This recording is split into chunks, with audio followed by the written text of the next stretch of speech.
नवी दिल्लीमध्ये आज इंडिया आघाडीची बैठक। 5 राज्यांच्या विधानसभा निवडणुकीनंतर होणार महत्त्वपूर्ण चर्चा। उद्धव ठाकरे व्हिडिओ कॉन्फरन्सिंगद्वारे राहणार उपस्थित। नाशिक टीसीएस धर्मांतर प्रकरणामध्ये मुख्य संशयित आरोपीचा धक्कादायक जबाब। पीडितेला घरी नेऊन नमाज पठणाचं प्रशिक्षण दिलं। आरोपी निदा खानची कबुली। 3 महिन्यात गॅस सिलेंडर 89 रुपयांनी महागला। इतर देशांच्या तुलनेत भारतात सिलेंडरचे दर कमीच, केंद्र सरकारचं स्पष्टीकरण।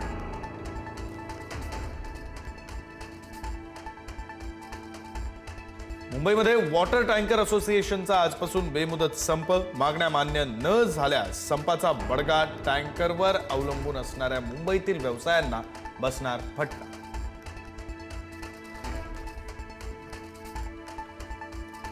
बुलढाण्यामध्ये पाण्याची गंभीर टंचाई निर्माण होण्याची शक्यता। येळगाव धरणामध्ये केवळ 15 दिवसांचा पाणीसाठा शिल्लक। पाणी जपून वापरण्याचं आमदार संजय गायकवाड यांचं आवाहन। राज्यात अनेक ठिकाणी आनंद घनांची आनंद वार्ता। सिंधुदुर्ग जिल्ह्यामध्ये मान्सूनचा प्रवेश। मुंबई पुण्यात मान्सूनची शक्यता। आज विदर्भातील 5 जिल्ह्यांना पावसाचा ऑरेंज अलर्ट।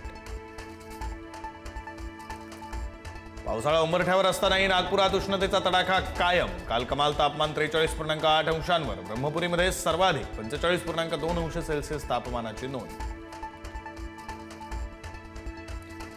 नवी दिल्ली विमानतळावर वादळासह पावसामुळे विमानांचं नुकसान। T2 वरील एअर इंडियाच्या 3 विमानांचं नुकसान। धावपट्टीवरील उपकरणं आदळल्यानं विमान सेवेतून बाहेर।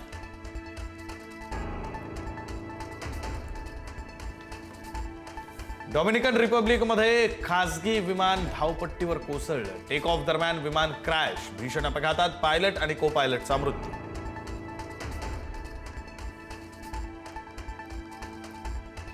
इस्रायल इराण युद्ध पुन्हा पेटलं। ट्रम्प यांचा विरोध असूनही नेतन्याहूंकडून इराणवर हल्ले।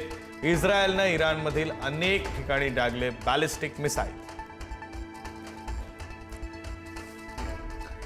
इस्रायल लेबनॉन संघर्षाचा जागतिक तेल बाजाराला फटका। युद्धविराम संपताच कच्च्या तेलाचे दर कडाडले। ब्रेंट क्रूड आणि यूएस क्रूड तेल दरांमध्ये मोठी वाढ।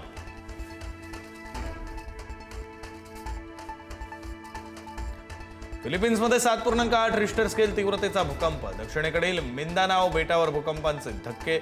भूकंपामुळे फिलिपिन्ससह इंडोनेशिया किनारपट्टीवर त्सुनामीचा धोका।